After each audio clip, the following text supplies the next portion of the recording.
Bonjour, je m'appelle Angie et je vais vous parler des diagrammes de séquence UML. Nous commencerons par expliquer ce qu'est un diagramme de séquence et à quoi il sert, puis nous créerons notre propre exemple. Dans ce tutoriel, nous supposons que vous avez une compréhension de base de l'UML. Si ce n'est pas le cas, regardez nos autres vidéos UML et en savoir plus. Les diagrammes de séquence sont un type de diagramme UML qui montre comment les objets dans le système ou les classes dans le code interagissent entre eux. En particulier, ces diagrammes montrent les interactions dans l'ordre où elles se produisent. En d'autres termes, ils montrent la séquence des événements. Ils sont principalement utilisés par les développeurs pour documenter les processus ou comprendre les exigences d'un nouveau programme. Maintenant, avant de commencer, parlons de la façon dont nous allons réaliser notre exemple. Vous pourriez dessiner un diagramme de séquence avec un stylo et du papier, mais une application de diagramme va rendre les choses beaucoup plus faciles. Aujourd'hui, j'utilise le logiciel de diagramme Lucidchart. Si vous souhaitez suivre, cliquez sur le lien dans le coin pour accéder au site web de Lucidchart, entrez votre adresse email et vous aurez un compte Lucidchart gratuit en quelques secondes. Vous pouvez me suivre pendant que nous construisons un diagramme de séquence. Tout d'abord, nous avons besoin d'un sujet. Pour notre exemple, diagrammons l'interaction qui se produit à un distributeur automatique de billets. La première étape consiste à penser aux éléments qui composent votre sujet. Si vous diagrammez un système, cela signifie toutes les parties de ce système. Si vous diagrammez du code, cela signifie toutes les classes qui composent le programme. Donc, dans notre cas, quelles sont les parties impliquées dans une transaction à un distributeur automatique de billets ? Une personne va à un distributeur pour retirer de l'argent, le distributeur communique avec un serveur bancaire et le compte bancaire de cette personne est alors consulté. Le distributeur, le serveur bancaire et le compte bancaire font tous partie du système de distributeur. Ces trois éléments sont nos objets. La personne, en revanche, est externe au système de distributeur automatique. Par conséquent, c'est un acteur. Les acteurs sont toujours en dehors du périmètre du système. Dans un diagramme de séquence, les acteurs sont représentés par des bonhommes allumettes et les objets par des rectangles. Donc d'abord, nous allons faire glisser un acteur et le placer ici, à gauche. Cela représente la personne essayant de retirer de l'argent. Ensuite, nous ajouterons nos différents objets à côté et les nommerons. Nous commencerons par nommer le premier objet distributeur automatique, car la personne interagit d'abord avec le distributeur automatique, puis avec le serveur bancaire, et enfin avec le compte bancaire. Vous allez vous assurer que les objets sont placés dans l'ordre séquentiel et linéaire de gauche à droite. Ensuite, nous devrons ajouter des lignes de vie.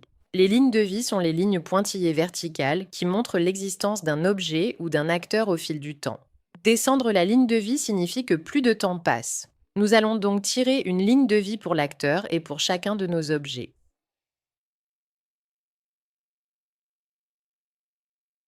Maintenant que nous avons notre schéma de base établi, nous pouvons commencer à diagrammer l'interaction entre notre acteur et nos objets. Pensez à toutes les étapes qui se produisent lorsque vous allez retirer de l'argent à un distributeur automatique de billets. La première chose à faire lorsque vous arrivez à un distributeur automatique est d'insérer votre carte. Ce sera notre premier message. Les messages montrent l'information envoyée entre les objets. Les diagrammes de séquence montrent l'ordre des interactions ou des séquences, et ils le font en descendant la ligne de vie avec chaque message. Nous allons donc commencer par le premier en haut. Tracez une ligne qui relie la ligne de vie de l'acteur à la ligne de vie du distributeur. Maintenant, donnez-lui une étiquette, insérez carte. Ensuite, le distributeur consulte le serveur bancaire pour s'assurer qu'il s'agit d'une carte valide. Nous allons tirer une ligne et la placer entre le distributeur et le serveur bancaire, juste en dessous de la ligne de message précédente. Nous allons l'étiqueter Vérifier la carte. Le serveur vérifie la carte et envoie un message de retour au distributeur automatique. Lorsqu'un objet envoie un message de retour, cela s'appelle un message de retour ou de réponse, et ils sont toujours représentés par une ligne en pointillé. Les lignes de retour se déplacent souvent de droite à gauche, mais ce n'est pas toujours le cas, comme nous le verrons dans un instant. Nous allons donc tirer une autre ligne et la connecter de la ligne de vie du serveur à la ligne de vie du distributeur automatique. Nous devons également changer la ligne de pleine à pointillé. Encore une fois, la ligne pointillée représente un message de retour ou un message de l'objet récepteur vers l'objet demandeur. Nous allons étiqueter ce message comme carte OK. Après que la carte a été validée, le distributeur automatique demandera un code PIN, donc nous tracerons une ligne du distributeur automatique vers l'acteur et l'étiquetterons demande de code PIN. Comme ce message ne répond pas à un message antérieur et demande des informations plutôt que de répondre, ce message n'est pas un message de réponse et sera indiqué par une ligne continue. Alors, que se passe-t-il lorsque la carte est invalide, comme lorsqu'une carte insérée est expirée ? C'est à ce moment qu'un cadre alternatif est utilisé.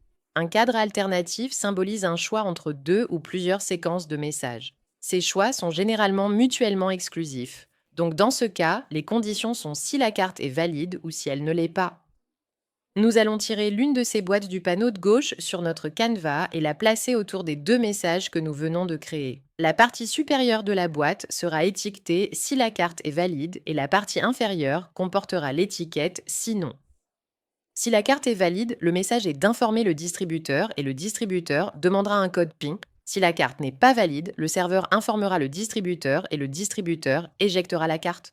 Nous créerons deux autres messages qui montrent l'interaction alternative en les étiquetant carte invalide et éjecter la carte. Après que le distributeur a déterminé que la carte est valide et a demandé un code PIN, l'utilisateur saisira son code. Puisque le distributeur a demandé le code PIN et que c'est la réponse de l'utilisateur à cette demande, ce message sera un message de retour. Donc nous tracerons une ligne en pointillé de l'acteur au distributeur et nous l'étiquetterons code PIN entrée. Le distributeur demandera ensuite au serveur si le code PIN est correct. Nous tracerons une ligne pour représenter cette interaction et l'étiquetterons vérifier le code PIN. Maintenant, nous avons la même situation qu'auparavant où nous devrons utiliser un cadre alternatif. D'abord, nous créerons ce qui se passe si le code PIN est valide. Le serveur dira au distributeur que le code PIN est valide et le distributeur demandera à l'utilisateur combien d'argent il souhaite retirer. Nous allons donc étendre notre cadre alternatif et le placer autour des deux nouveaux messages en étiquetant la partie supérieure si le code PIN est valide.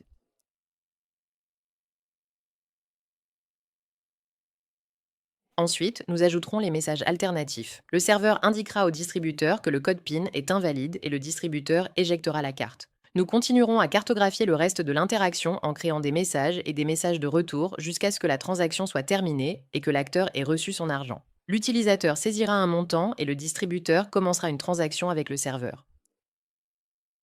Le serveur demande alors au compte bancaire de l'utilisateur s'il y a suffisamment de fonds pour couvrir la transaction. Si les fonds sont suffisants, le serveur retirera le montant et dira au distributeur de billets automatique de délivrer l'argent. Si les fonds ne sont pas suffisants, pas de chance, la transaction échouera.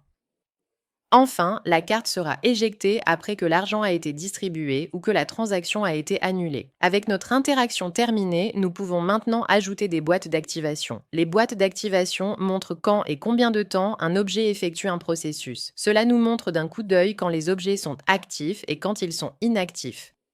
Nous allons donc en tirer un, le placer sur la ligne de vie du distributeur automatique et ajuster la boîte autour du premier et du dernier message sur la ligne de vie. Nous ferons de même pour le serveur bancaire et le compte bancaire. Puisque les acteurs sont des objets externes, ils n'ont pas besoin de boîte d'activation. Maintenant, nous pouvons facilement voir que le compte bancaire est beaucoup moins actif que le reste des objets dans cette séquence. Bien que cet exemple soit assez simple, les diagrammes de séquence peuvent devenir plus complexes. Par exemple, si vous diagrammez du code, les objets pourraient être étiquetés avec les noms des classes et les messages pourraient être les méthodes et fonctions utilisées dans le code. Tout dépend de ce que vous devez diagrammer et de la complexité requise. Merci d'avoir regardé ce tutoriel sur les diagrammes de séquence. Veuillez vous abonner à notre chaîne pour regarder d'autres tutoriels utiles. Laissez un commentaire si vous avez des réflexions ou des questions. Et enfin, cliquez sur le lien dans la description pour créer un compte Lucidchart gratuit et commencer à créer vos propres diagrammes de séquence dès aujourd'hui.